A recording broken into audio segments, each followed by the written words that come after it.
Now, like I said, I recommend trying to stay organized, so now may be a good time to do that. We'll make a composition called render comps.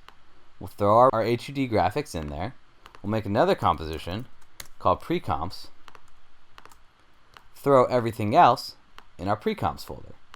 And one more, we'll title assets. Throw our footage in. And we can even make one last folder and call it import. And this is for all our imported projects. So we can press Command-I on the keyboard to come up to our import screen. Hop into our projects here.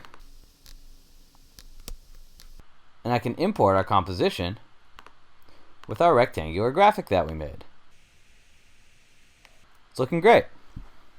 Hop back into our HUD pre-comp, bring in our rectangular graphic, throw that on the scene. I want to make this a 3D layer by checking the 3D box here. And now I can scale it down so it fits our scene.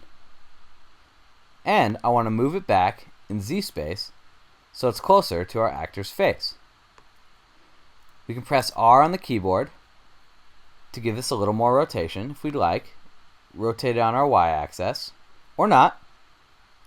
The last thing we can do is we take this pick whip and we parent it to our track null.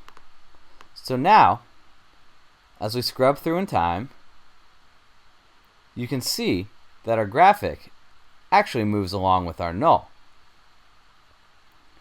And you want to get this to a point where it lines up. So really, it's all about positioning our elements.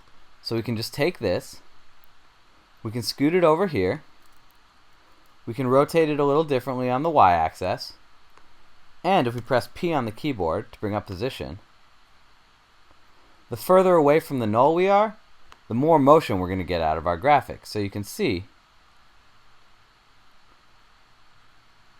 that as we scrub along, our graphic moves along with our track data. It's looking really good. Now all we have to do is bring in our circular graphic.